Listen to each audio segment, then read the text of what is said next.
I'm Liz, and by some twist of fate, I'm married to the most amazing guy I've ever met, Alex. We're both 28, got our own place, pay our bills, and live a life that's ours. It's been a year since we said I do, and honestly, life's been good, except for one little thing: Alex's parents. Now, don't get me wrong, I never expected to be the daughter-in-law in shining armor, but I also didn't expect to be the family's unwanted guest.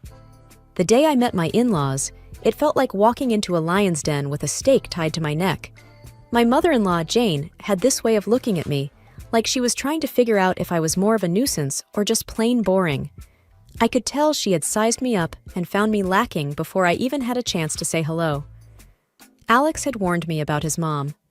"She can be a bit much," he said, as we drove to their place that first time. "But don't take it to heart, okay?" I didn't. Or at least I tried not to. At dinner, I was passing the salt when Jane said, "You know, Stephanie used to cook such wonderful meals. Remember that risotto, honey?" She said to Alex, who just nodded, his jaw tight.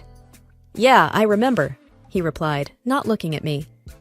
I sat there, salt shaker in hand, feeling like I was invisible. They all talked about Stephanie as if I wasn't there. I felt a pang in my chest, but I swallowed it down with a smile. "Sounds like she was a great cook," I said, trying to seem unaffected. Jane's eyes met mine, and she smiled, but it didn't quite reach her eyes. "Oh, she was. She was a lot of things." That night, I told Alex how I felt. It's like she's measuring me against some ghost. Alex hugged me close. "You're the one I chose, Liz. That's all that matters." I wanted to believe him, but as I'd learn, Jane had a long game in mind, and I was the pawn she was eager to sacrifice. I just didn't know it yet. Living with an allergy isn't just inconvenient, it's like having a shadow that's constantly whispering danger in your ear. Since I was a kid, peanuts have been my arch nemesis. It started with a spoonful of peanut paste and a trip to the emergency room that left my parents with a crystal clear message. Keep her away from peanuts and a whole host of other foods if you want her to grow up. It's not just peanuts, though. Soy, peas, cherries, almonds, tomatoes, apricots, bananas, and even potatoes, they're all off limits.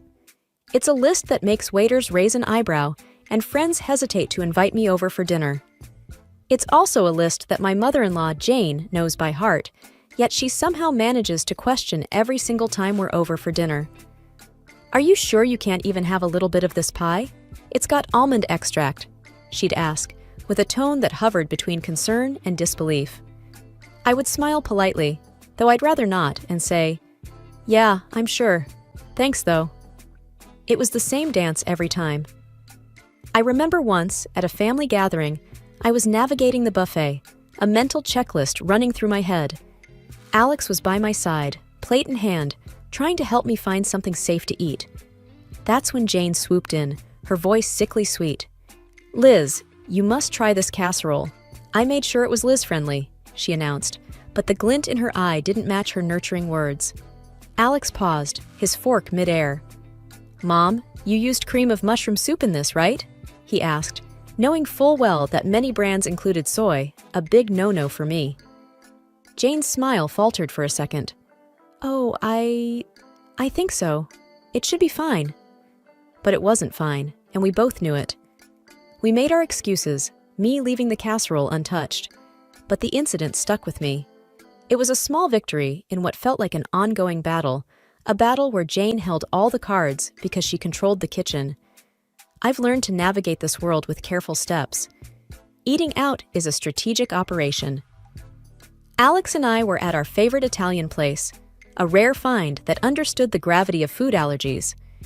I'd recited my usual spiel to the waiter, who nodded understandingly. Alex watched me with those soft eyes of his, the ones that said he'd do anything to make my life easier. "You okay?" he asked, after the waiter left. "Yeah, I'm fine. I just hate making a fuss," I replied, folding my napkin on my lap. "You're not making a fuss. You're making sure you don't, die," he said, half joking, half serious. I laughed, a short, grateful sound. "Well, when you put it that way."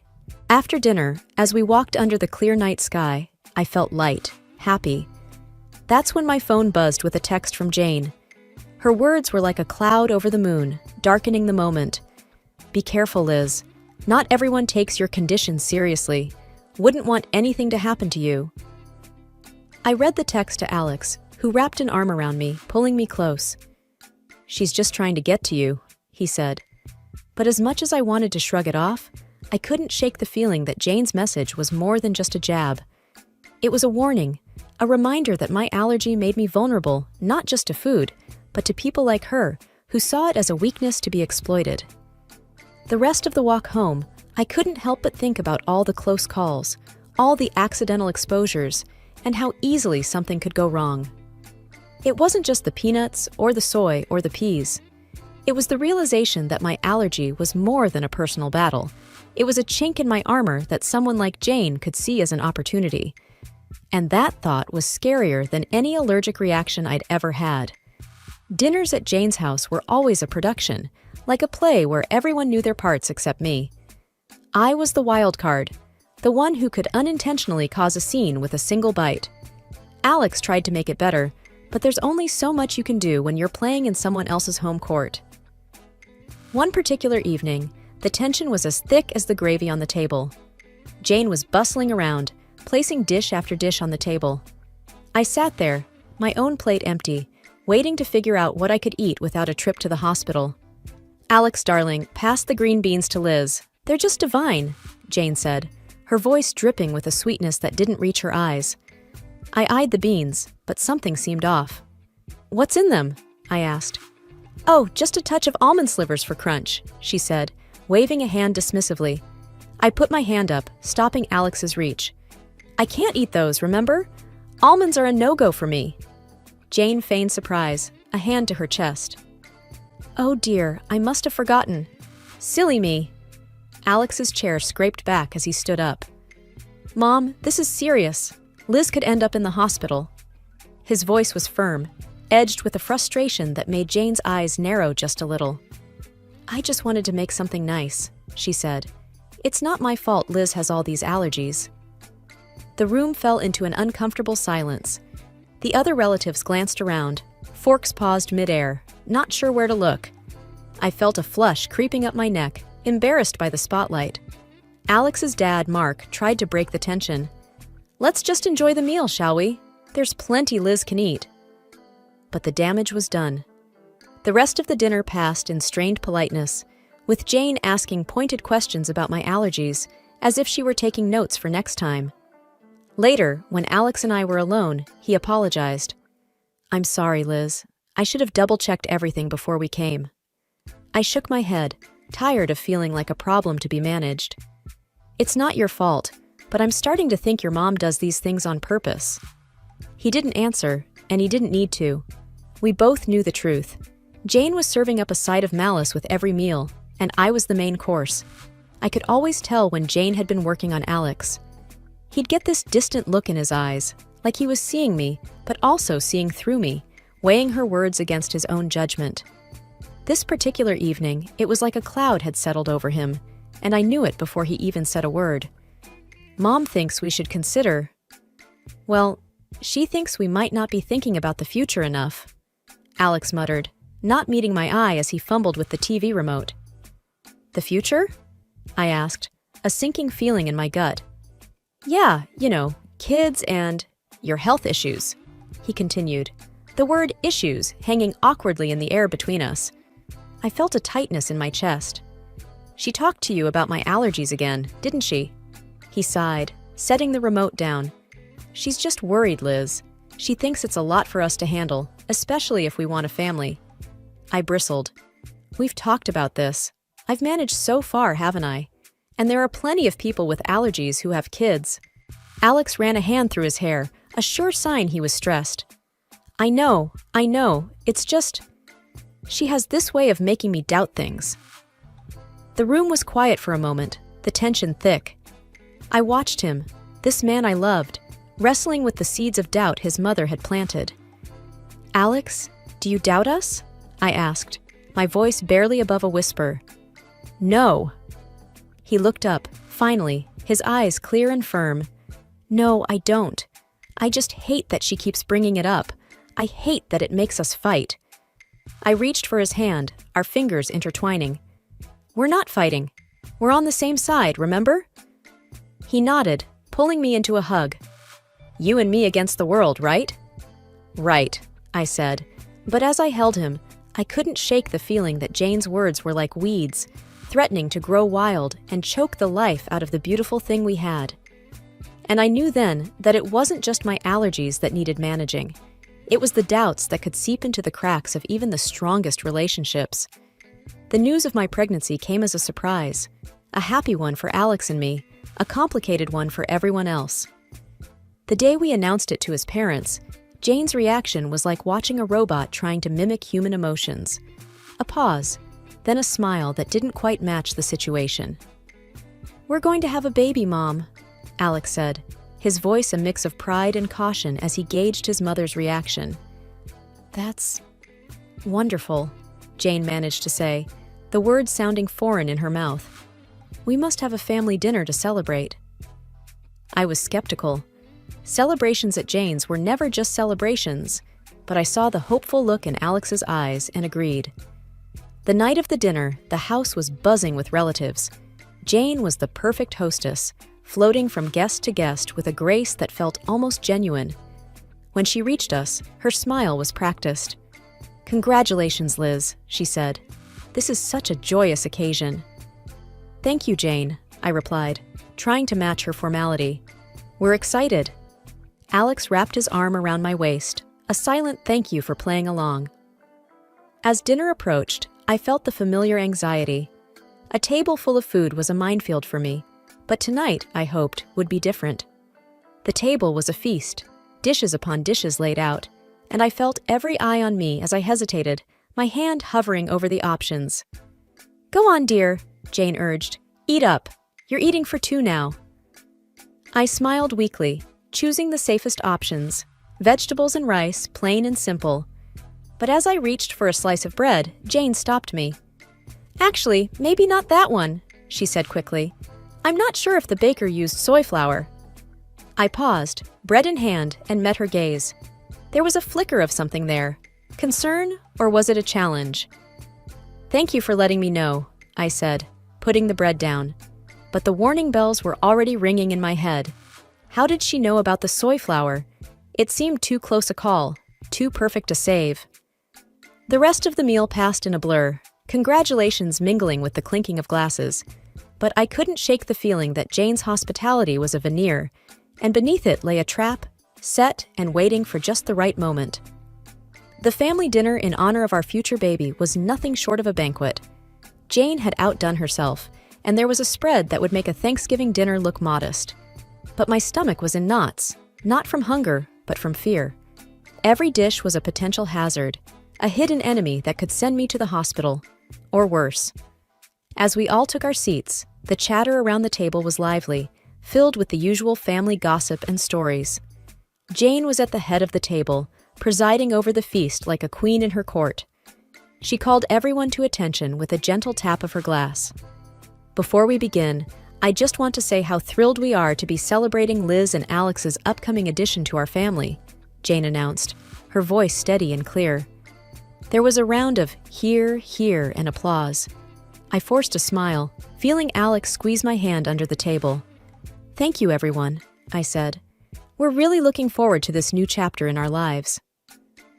The meal began, and I tentatively picked at my food, choosing the simplest items. Alex watched me, his brow furrowed with concern. "You doing okay?" he asked quietly.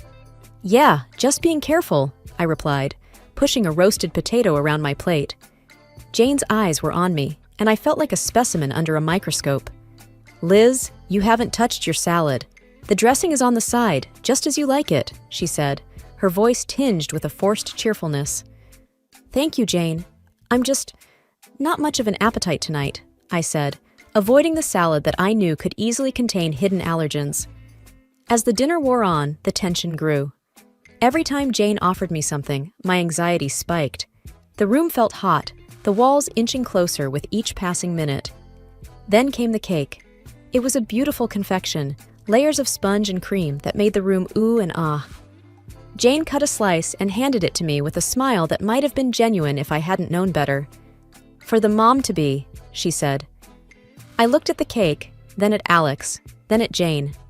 "I really shouldn't," I said, "but it looks delicious." "Oh, come on, Liz. One little bite won't hurt. For the baby," Jane pressed, her voice sweet as the icing. That's when Alex's dad, Mark, stepped in, his hand swift as he knocked the plate from my hands. The cake tumbled to the floor, and a stunned silence fell over the room. "What the hell, Dad?"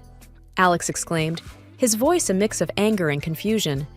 Mark stood, his face pale but his voice firm. "I saw the label in the trash. That cake has peanut oil in it." The room erupted in chaos.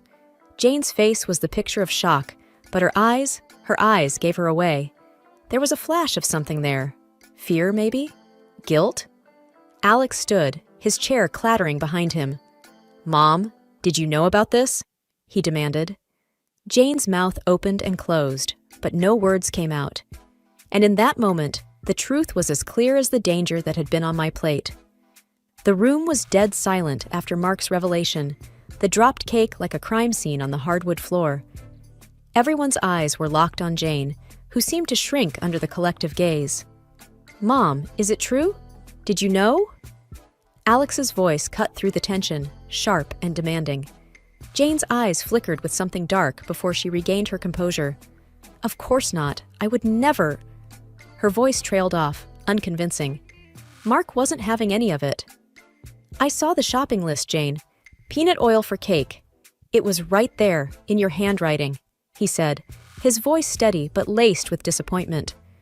The murmurs around the table grew louder, a mix of disbelief and anger bubbling up from the family. Alex was shaking his head, his hands balled into fists. "How could you, Mom? Liz could have died." I was frozen in my seat, the gravity of the situation anchoring me down. This wasn't just carelessness or forgetfulness, it was intentional. Jane's mask finally slipped, her face twisted in anger. "I didn't want it to come to this, but she's not right for you, Alex. She's weak, and now she's bringing a child into this world who will be just like her." Alex took a step toward his mother, incredulous. "Weak? Liz is the strongest person I know. And you? How could you be so cruel?" I could feel the eyes on me, waiting for me to break down, to crumble under the weight of Jane's words. But I didn't. "Jane," I said, my voice surprisingly calm, "you've made your feelings very clear. But this is not just about me. This is about a family, your grandchild." Jane looked away, her jaw clenched, and for the first time, I saw the hint of fear in her eyes. Maybe she realized that her actions hadn't just endangered me, but her relationship with her son, her reputation, everything. The rest of the evening was a blur. There were arguments, tears, and hushed conversations as the family tried to process what had happened. Alex and I left early, the weight of the evening heavy on our shoulders. We didn't speak much on the drive home. What was there to say? The truth was out, and with it, the facade of a polite, if not happy family was shattered, all because of a peanut. The drive home was quiet, the kind of silence that's heavy, filled with things unsaid. When we finally walked through our front door, Alex and I just stood there, the echo of the night's drama still ringing in our ears. Alex was the first to break the silence. "I can't believe my own mother would do something like that," he said, his voice hollow. I sat down on the couch, the cushion failing to comfort me. "I know. It's a lot to take in." He sat beside me, taking my hands in his. "I'm so sorry, Liz. It's unforgivable." I looked at him, seeing the pain in his eyes, and my heart ached. "It's not your fault, Alex. We couldn't have known she'd go this far." But the truth was there, hanging between us. Jane had crossed a line, and there was no going back. The family was in pieces. Some stood by us, shocked and appalled by Jane's actions, while others struggled to wrap their heads around the reality of the situation. The next few days were a whirlwind. Alex's phone buzzed constantly with messages and calls. Relatives wanted to express their shock, their support, their apologies. And through it all, there was a deafening silence from Jane. No apologies, no explanations, nothing. Alex finally broke the news to me a week later. Dad's left her. He can't get past what she did. He said it's been a long time coming. I wasn't sure how to feel. Relief, sadness, pity? And Jane? I asked tentatively. He said she's not handling it well. She's alone now, Alex replied, a twinge of something like regret in his tone. We sat in our living room, the walls we'd painted together, the furniture we'd picked out during countless trips to the store. It was our home, filled with our memories, our love. And outside, there was a storm brewing, one that threatened to uproot everything we knew. But in that moment, I realized that no matter what happened, we had each other. We were a team, about to bring a new life into the world, and that was what mattered. I love you, Liz, Alex said, pulling me close. I love you too, I whispered back. The fallout from that night would linger. The scars it left on our family would take time to heal. But as I looked at Alex, at the life we'd built, and the future we were about to embark on, I knew that we'd weather any storm together. And as for Jane, she was a chapter in our lives that we had closed, a story that we wouldn't let define us. From now on, it was just us, our baby, and the road ahead. Whatever it brought, we'd face it together.